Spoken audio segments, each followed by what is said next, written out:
Hoy estamos aquí reunidos para hablar de un tema muy interesante que es los chiles en nogada en los recetarios de la cocina mexicana. Muchas veces cuando nosotros comemos algún alimento, hoy el acceso a las recetas para preparar este alimento, ya sea de comida mexicana o comida internacional, es muy fácil. Podemos entrar al internet y en cuestión de segundos tener una receta, podemos tomar cualquier libro, podemos ir a una biblioteca, a una librería y encontramos del tema bajo el cual estamos buscando. Pero hace muchos años esto no era fácil de obtener.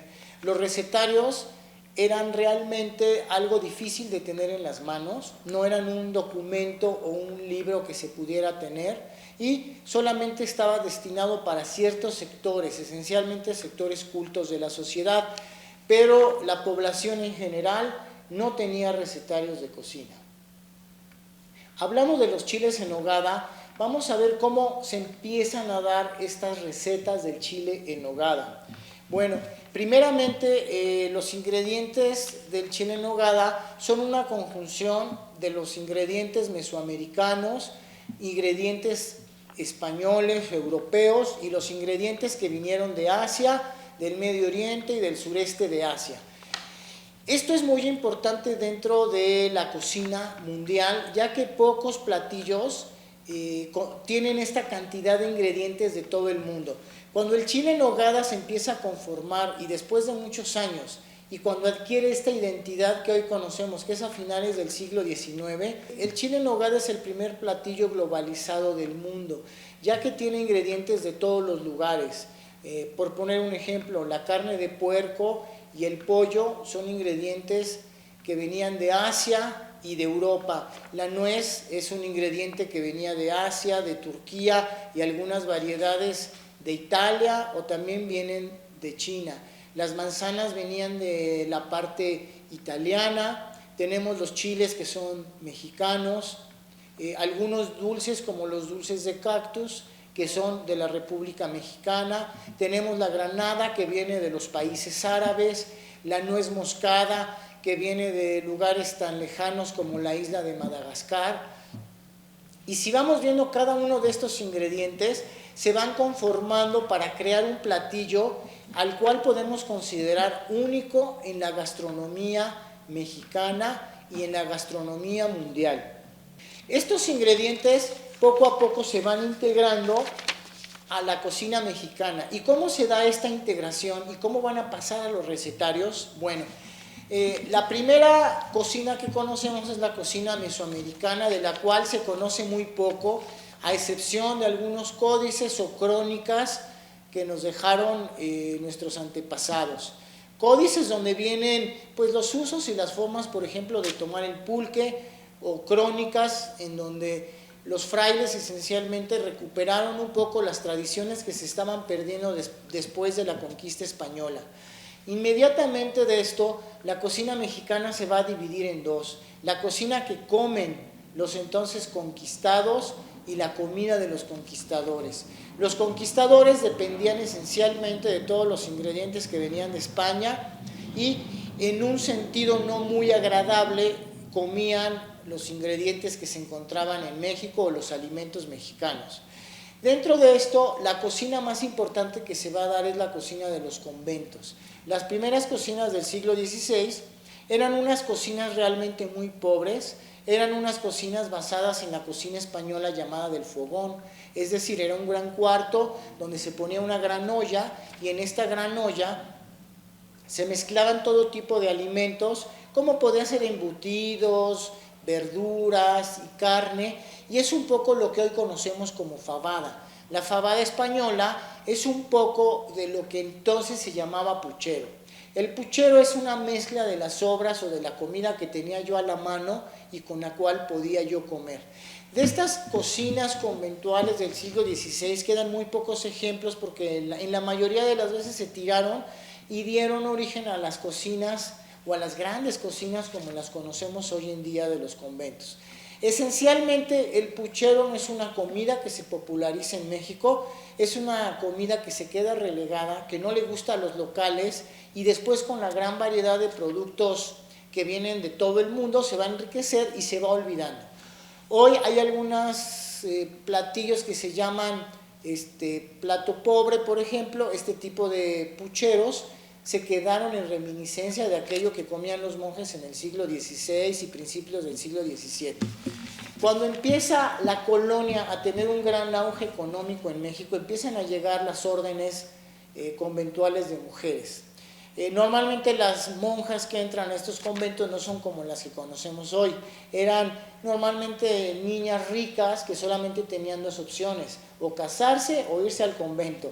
Y algunas, su decisión era de estar en el convento. Una vez que ellas entraban al convento, tenían una gran celda o una gran casa dentro del convento, no como imaginamos hoy que era un pequeño cuarto. En esta gran celda tenían sala, comedor, tenían cocinas, tenían recámaras y tenían oratorios, pero esto era solamente para una monja. Una vez que la monja vivía dentro de la casa, pues tenía una gran cantidad de servidumbre a su servicio. La mayoría de las monjas eran de origen español o eran criollas, eran españolas nacidas en México, pero dentro de sus celdas conventuales empiezan a llegar las llamadas criadas indígenas. Las criadas indígenas empiezan a llegar con todos los ingredientes de la cocina auténticamente prehispánica o mesoamericana. Es decir, empiezan a traer cosas como el camote, el pulque, el pavo, los chiles y bueno, la calabaza y tantas cosas que nosotros conocemos, y se empiezan a mezclar de manera ritual con toda la comida que venía de Europa, dando como resultado pues unos verdaderos laboratorios de comida. Y también por el lado civil pues existía una gran cantidad de españolas y de criollas con una gran cantidad de servidumbre indígena, los cuales empiezan a mezclar sus productos con los españoles. Y durante la colonia se empieza a fraguar lo que vamos a conocer como cocina mexicana. ¿Qué pasa con estos recetarios? Bueno, a excepción de algunos recetarios que se conocen de conventos, la gran mayoría de recetas se perdían. ¿Por qué? Porque los pocos libros que se imprimían en la época eran libros religiosos como la Biblia, que pues se guardaban de manera muy celosa y se respetaban, o eran novelas como El Quijote de la Mancha o algunos tratados de política o tratados religiosos.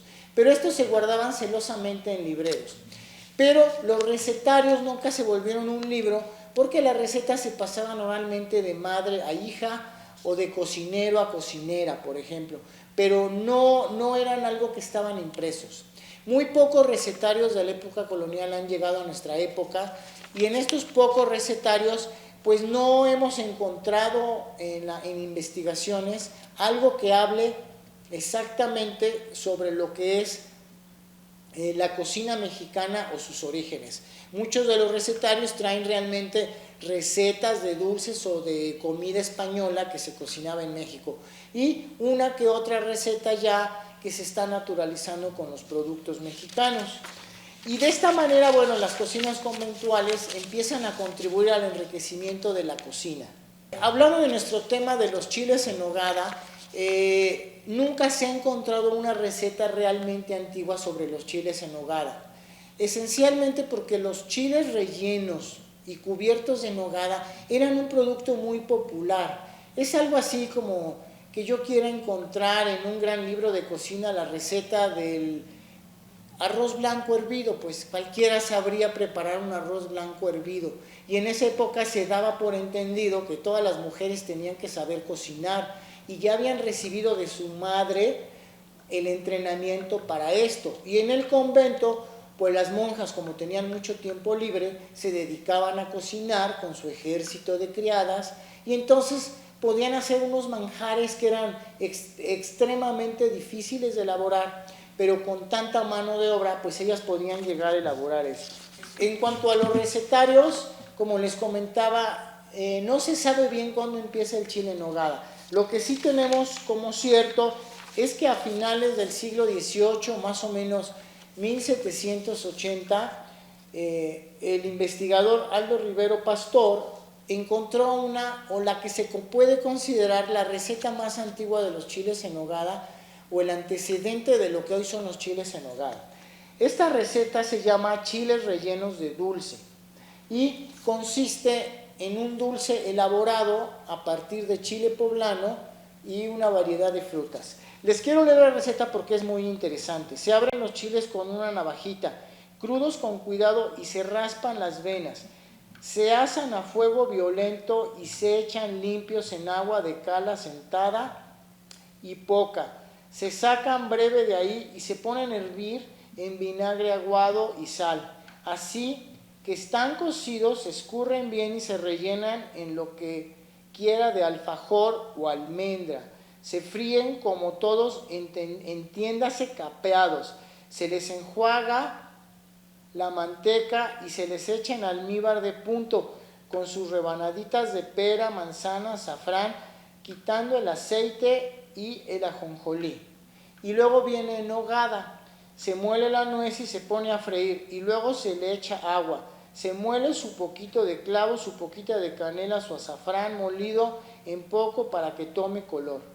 Esta receta, que realmente es de un postre, eso es un postre que se capea, donde se le ponen almendras, se le pone, como vemos que dice aquí, manzana y pera, y después se pone en un almíbar, y posteriormente se entiende que cuando yo quiero comer el postre, lo saco del almíbar y le pongo un poco de nogada. De muchas investigaciones que se han hecho, esta es quizás la receta que más se adapta a lo que hoy conocemos como chiles en nogada. El nombre de chiles en nogada es un nombre que se empieza a dar a fines del siglo XIX. Quizás también por esto muchos investigadores no han encontrado una receta, porque antiguamente se les denominaba chiles capones o chiles rellenos, pero no chiles en nogada. Eso es una denominación cuando empieza el ferviente nacionalismo de finales del siglo XIX en la cocina mexicana. Y esto es lo que nosotros podemos hoy conocer como la madre de los chiles en nogada. En algún momento a este postre alguien le agregó carne, y una vez que le agregaron carne, pues se convirtió de ser un postre a ser exactamente un guisado. Y de esta manera pues van evolucionando todos los platillos. Les pongo un ejemplo. Nosotros estamos acostumbrados en México a comer los frijoles como complemento del guisado, es una comida salada.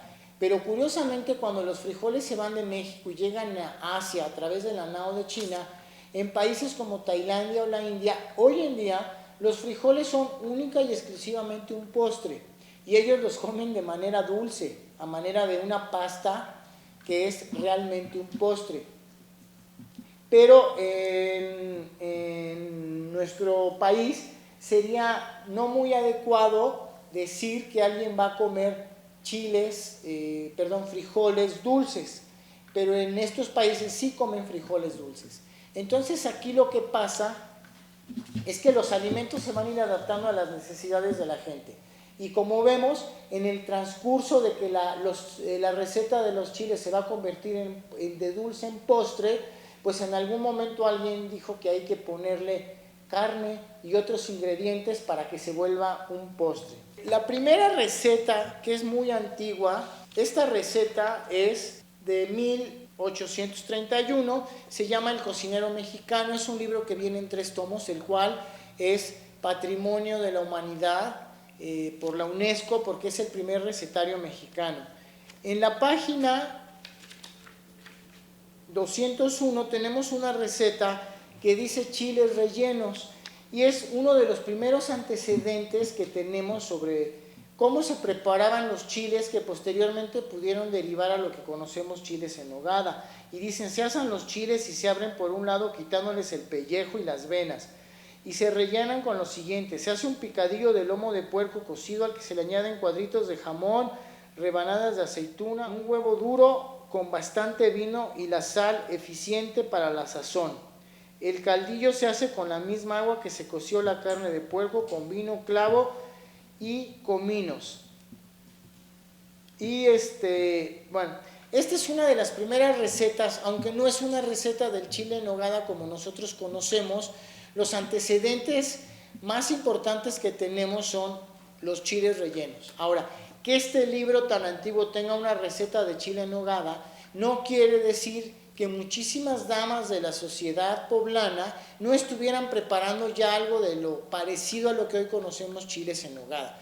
Este autor o el autor de este libro lo que recopiló entre la sociedad pues fue esta receta de chiles. Cabe destacar que el cocinero mexicano trae una cantidad inmensa de recetas españolas y europeas y una cantidad mínima de recetas mexicanas. Pero acá ya vemos la presencia de los chiles rellenos y en el último tomo, por ejemplo, tenemos otras recetas muy mexicanas como son los pulques curados. Pero a partir de ahí empezamos a ver cómo evolucionan los chiles. Otra receta muy antigua que también recupera el investigador Aldo Rivero Pastor son los chiles en nogada de la señorita Elena Nava de Alarcón de 1845. Y acá dice que a 5 kilos de chiles poblanos y 10 de queso de cabra, 2 kilos de carne de cerdo picada o molida, 1 kilo de manzana panochera, 1 kilo de pera, 1 kilo de durazno, 2 plátanos machos, 1/4 de almendra pelado, medio kilo de pasitas, una cebolla grande, una cabeza de ajo, medio kilogramo de jitomate molido picado. Se asan, se pelan y se desvenan los chines, lavándose por dentro y por fuera. Se colocan en agua de sal por 2 horas y después se enjuagan y se escurren. El picadillo, se pone a freír la carne de puerco con aceite de oliva o manteca al gusto. Se menea con una cuchara de madera, ajo, cebolla finamente picados y una cucharadita de sal y los jitomates sin piel, agregados en fino a la frutura sin huesos. Después en un hervor se deja reposar. Fruta se monda y se deshuesa finalmente, picada con un cuchillo filoso. Se agrega la molienda dando hervor y medio, moviéndose con cuidado para que no se bata con una cuchara de madera y fuego medio. Así, ponerle las pasitas, las almendras finas y anteriormente las segundas cortadas en 4 partes. Dejar reposar todo por 1 o 2 horas. Se rellenan los chiles. Se espolvorean con harina de arroz, se baten 10 claras y cuando están a punto de turrón se agregan las yemas. Se untan a los chiles con el huevo previo y en una sartén con manteca o aceite caliente de oliva con 2 ajos machos a los lados agregados en crudo. Se capean y después se ponen a escurrir en una coladera. En un platón de talavera se acomodan los chiles con los rabos hacia el exterior. Esta es una de las primeras recetas que vamos a conocer de los chiles en nogada y es de 1843 y ya dice chiles en nogada. También tenemos el manual del cocinero y la cocinera de 1849. Acá tenemos un facsimilar. En este manual del cocinero y la cocinera de 1849 tenemos también un chile capón relleno y la receta de un pescado en nogada. Cabe señalar que las salsas de nogada en todos los recetarios son muy populares y se utilizan para ponerse sobre las carnes, sobre los chiles y sobre otros ingredientes. Quizás también esto es un motivo por lo que no encontramos chiles en nogada, porque es como si hoy pues yo pidiera unos tacos al pastor y es sabido que le tengo que echar alguna salsa. Le puedo echar salsa verde, salsa roja, salsa de chile morita, salsa macha.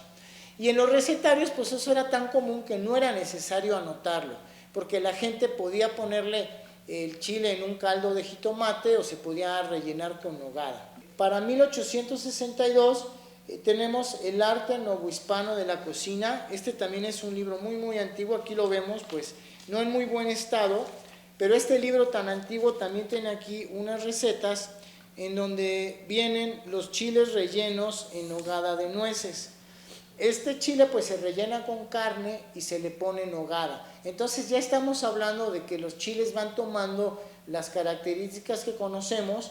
Algunos chiles no se les está poniendo todavía fruta, sino simplemente se les pone carne, almendras y otros ingredientes diferentes, pero no son tal y como hoy los conocemos.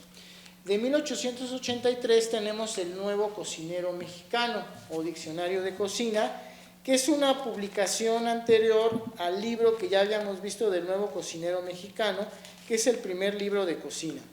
Bueno, este libro es muy importante porque ya trae chiles rellenos de picadillo, trae muchas recetas de nogada, también trae chiles colorados rellenos, chiles rellenos de nogada o de carne, nogada almendrada, picadillos con carne de puerco.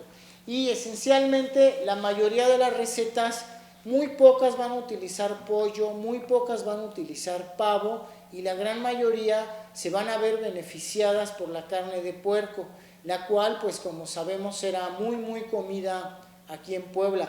Yo recuerdo un dicho de mi abuelita que decía: los poblanos el lunes comemos marrano, el martes puerco, el miércoles cochino, el jueves marrano, el viernes lechón y el sábado chicharrón.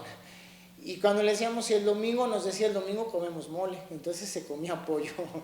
Y de esta manera podemos conocer que pues los chiles poco a poco van integrando ciertos ingredientes y van integrando la carne de puerco, pero se les va empezando a poner la salsa de nogada, que es una salsa de nuez que en su tiempo debió de ser muy popular y se debió de utilizar para muchas recetas. Después tenemos un libro muy famoso que se llamó La cocina en el bolsillo.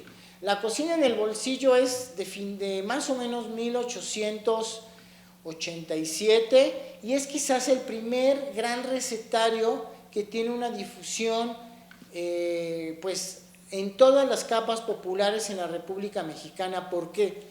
Porque es un libro que ilustró Manilla, el maestro de José Guadalupe Posada, y luego Posada en una segunda edición. Eran recetarios muy baratos que costaban 5 centavos máximo y por lo tanto todo mundo los podía adquirir y estos recetarios se vendieron muchísimo. Y podemos hablar que tienen una gran penetración en todas las capas sociales. Estos recetarios pues también traen recetas de nogada y traen recetas de chiles rellenos. Ahora, es muy importante, mucha gente pregunta a veces, ¿y por qué la receta no está como la conocemos? Bueno, por la simple razón que hoy una buena cocinera por ningún motivo les va a dar su receta. La receta es para ella, para sus hijas, para sus nietas, pero no se las va a dar a ustedes. Y en ese aspecto muchas recetas no llegaron a los escritores porque la mayoría de los escritores eran hombres, no eran mujeres. Y por lo tanto las mujeres no les quisieron dar sus recetas. Entonces es natural que no encontráramos en los recetarios de la cocina mexicana esto. Tenemos un libro muy famoso que se editó en Puebla que se llama La cocinera poblana. Este libro se empieza a editar a partir de 1882 aproximadamente y este libro es muy importante porque gracias a este libro la cocina poblana adquiere fama nacional. Es quizás el único libro o gran libro de cocina que habla sobre la cocina poblana. Hay muchos libros pero no tienen que ver, simplemente son recetarios de cocina. Pero este libro de cocina poblana da a conocer que aquí hay grandes cocineras. También lo podemos ver en todas las pinturas de mediados del siglo XIX, como las que hizo el pintor Pringuet o las que hizo muchísimos pintores costumbristas de la época. En todos estos cuadros siempre, por alguna razón, vamos a ver imágenes de cocina. Agustín Arrieta nos va a enseñar siempre imágenes de mujeres en la cocina, al igual que los franceses. Y esto habla porque quizás es cierto que la cocina poblana tenía una gran fama y esta fama traspasa fronteras.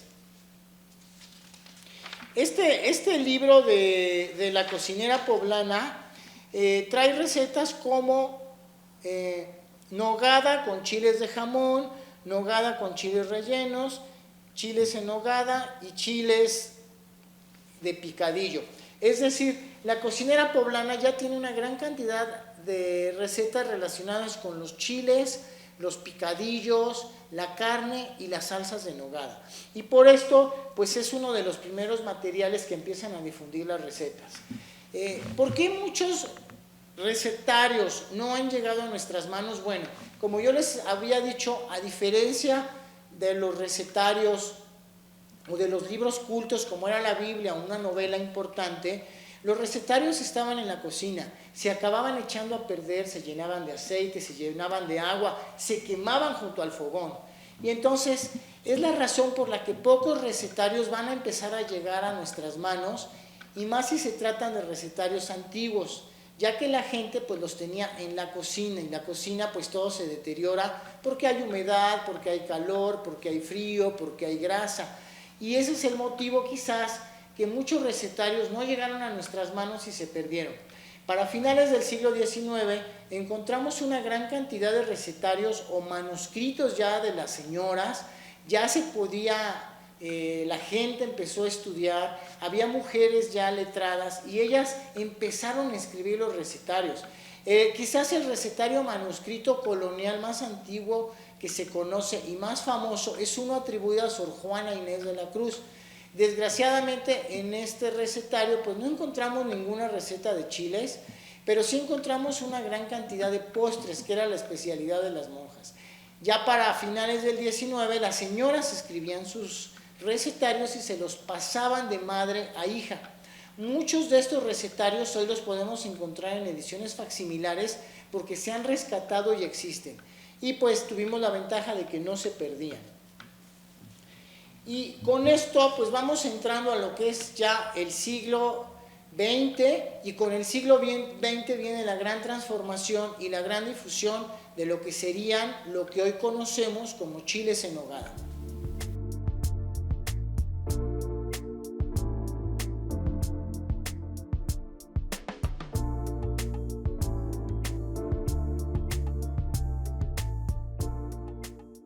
Con la llegada del siglo XX, con el porfiriato, se empieza a conformar este halo de identidad nacional y este gusto por el nacionalismo. Esencialmente en las fiestas del primer centenario de la independencia en 1910, el nacionalismo empieza a llegar a su cúspide y empieza a ser algo que la gente disfrutaba, algo con la que la gente convivía. De esta época ya empezamos a encontrar múltiples recetarios que traen recetas con chiles en nogada como hoy los conocemos. Dentro de todos estos libros, pues por ejemplo tenemos este libro que cuando yo era niño fue muy difundido dentro de las cocinas de las señoras de Puebla porque lo regalaba una compañía que se llamaba Belagás. En este libro podemos encontrar ya recetas de chiles en nogada como tales, lo cual pues era muy atractivo para todos, y hablan ya de chiles rellenos en donde se les podían poner diferentes rellenos tal y como hoy los conocemos. Y este tipo de rellenos son los que derivan después en los chiles en nogada. Este libro fue tomado de una serie de manuscritos. Un libro que se difundió muchísimo en Puebla en aquellos años es un libro que se llama Manual de Cocina, recetas recopiladas por la señorita María Islas, quien la cedió a la Casa de la Misericordia Cristiana. Costaba $2.50 y bueno, en esta segunda edición de 1911 podemos ver ya una gran cantidad de recetas relacionadas también con los chiles rellenos y los chiles poblanos como hoy los conocemos.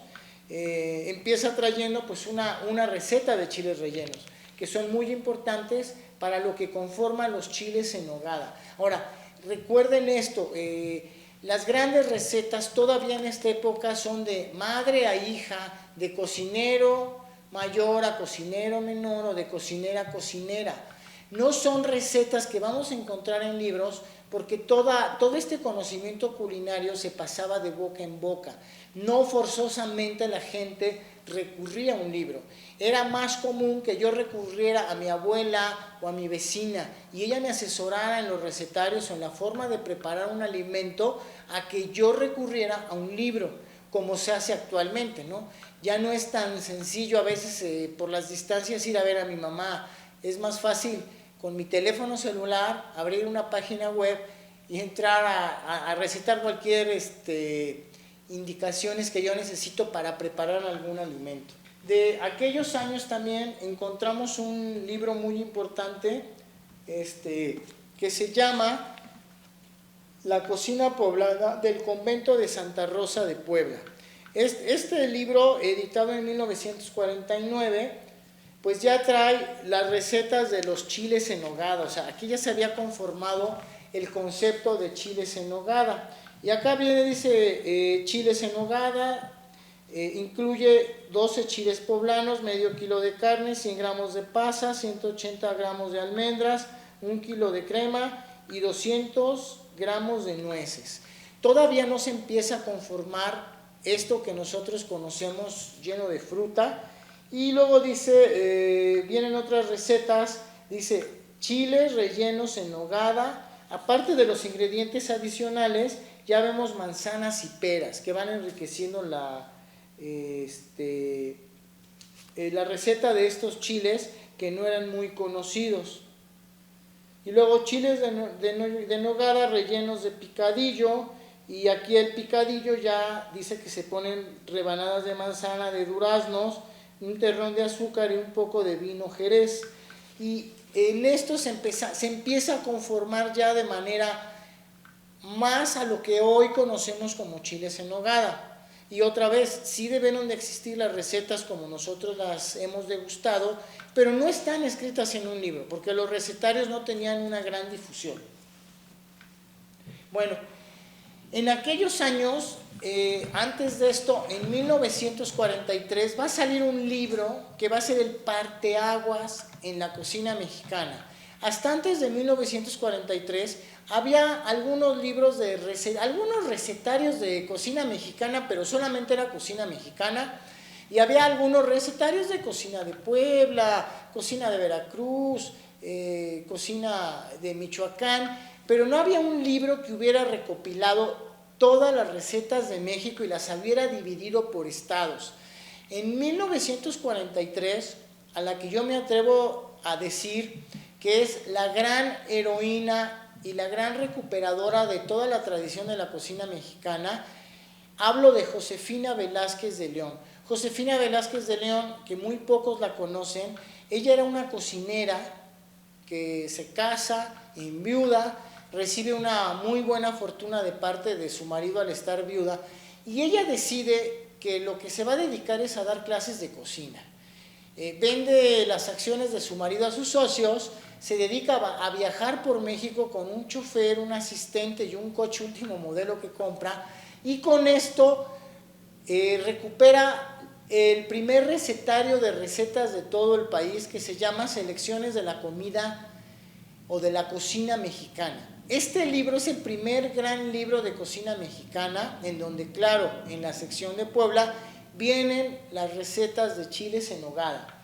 De esta gran cocinera mexicana, que era originaria de Aguascalientes, para 1952 publica un libro muy importante que se llama Cocina Poblana, en donde vemos unas ilustraciones maravillosas, donde vemos a una monja dándole de comer a un obispo y a un fraile tipo franciscano. Atrás podemos ver la catedral, y aquí vemos pues una cazuela con un mole.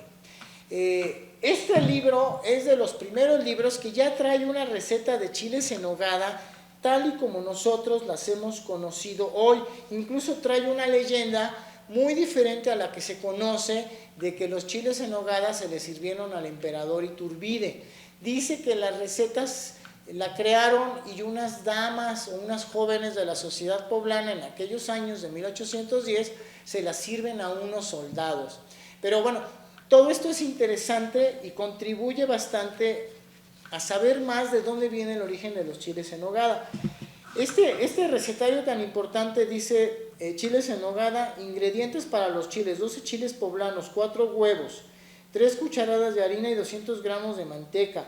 Para el relleno, 40 gramos de manteca, 500 gramos de jitomate, una cebolla, 2 dientes de ajo, 350 gramos de lomo de puerco, 350 gramos de aguayón picado, 3 duraznos, 3 manzanas, 3 peras, un plátano, una rebanada de piña, 50 gramos de almendras, 50 gramos de pasas, 2 acitrones, 50 gramos de alcaparra, 50 gramos de aceitunas, 4 cucharadas de jerez, 2 clavos de especia, una raja de canela y 5 pimientas chicas y perejil. Ingredientes para la nogada y el adorno: 60 piezas de nueces de Castilla fresca. Aquí es muy importante, tiene que ser nuez de Castilla, no puede ser cualquier otra nuez. Y recuerden que la nuez de Castilla, la cosecha empieza el 25 de julio y termina alrededor del 10 o el 15 de septiembre. Después de esta fecha ya no se cuenta con los ingredientes del chile en nogada hasta el año que viene. 150 gramos de queso de vaca o de cabra, 3 cucharadas de jerez, medio litro de leche, azúcar al gusto, una granada y 2 cucharadas de perejil picado. Esto ya es un poco más de lo que nosotros conocemos hoy como la receta de los chiles en nogada. Tiene variantes, pero recuerden que la cocina es un ser vivo, nace, crece, se reproduce, y como nosotros adquirimos conocimientos, la cocina también va adquiriendo otras cosas, y de esta forma se va consolidando a lo que conocemos hoy como cocina mexicana. De este maravilloso libro después hubo un libro más grande de ella misma, en donde recupera más recetas y lo hace lo doble de grande. Y como vemos, pues otro libro de Josefina Velázquez de León, que se llama Cocina Poblana.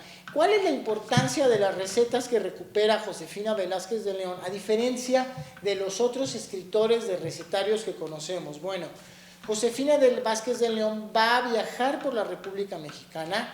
En cada ciudad que llega se reunía con las señoras de la sociedad, y las señoras de la sociedad ponían en sus manos las recetas, y en sus recetarios cada receta dice quién es la persona que se las dictó, y después las señoras pues compraban estos recetarios. Estos recetarios eran muy buscados por todas las cocineras, porque había una frase que decía que las recetas están probadas, y quiere decir que cuando yo las preparaba sí salían como debían de salir. Josefina Velázquez de León decía que no metía ninguna receta que no estuviera probada sus libros. Ahora, ¿dónde probaba las recetas Josefina Velázquez de León?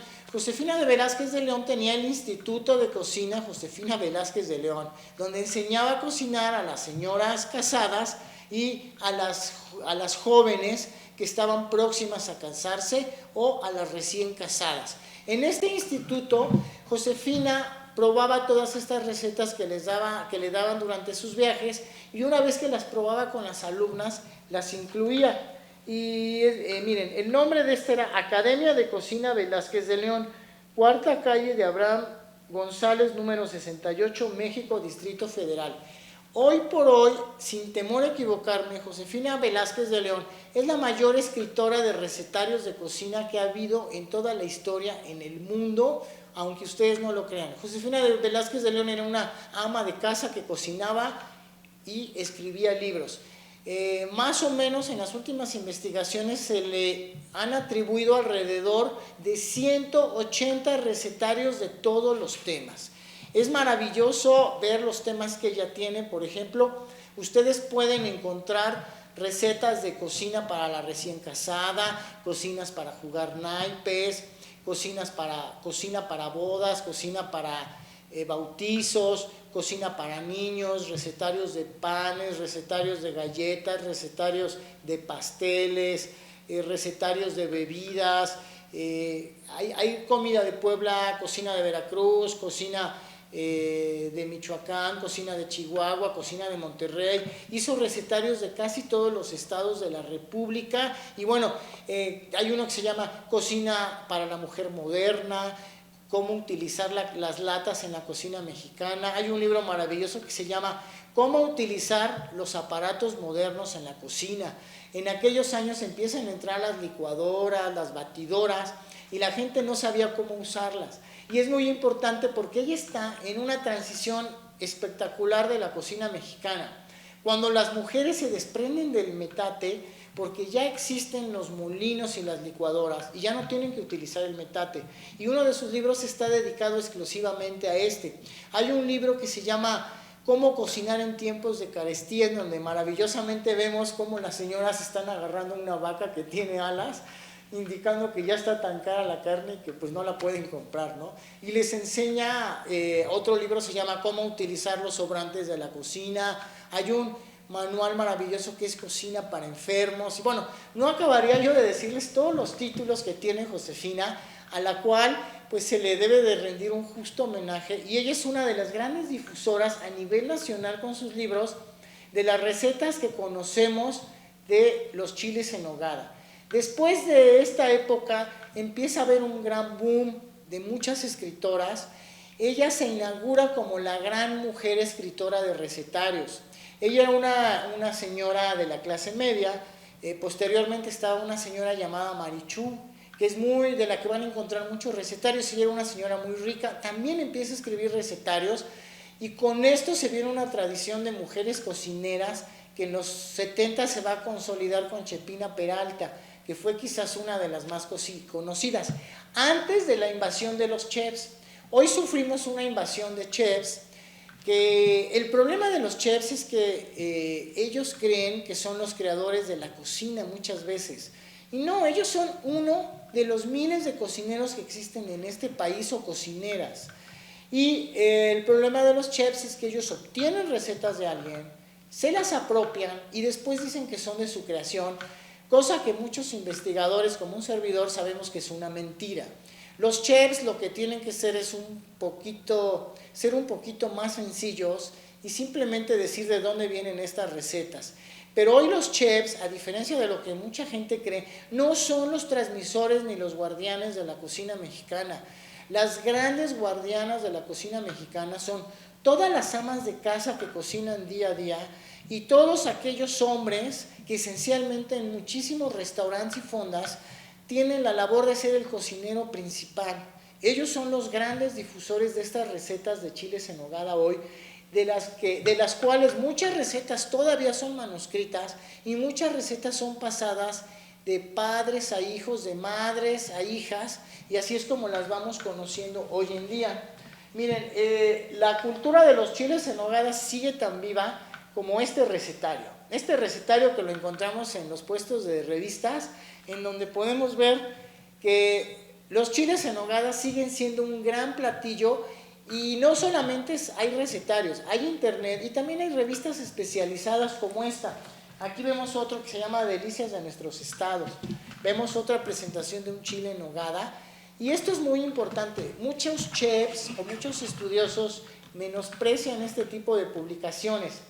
La gran diferencia que hay con un gran conocedor de cocina y estas publicaciones es que estas publicaciones tienen tirajes de 50,000 o 100,000 números y llegan a 50,000 o 100,000 personas más. Aparte, recuerden que las revistas van de mano en mano, pueden verlas unas 2, 3 o 5 personas más.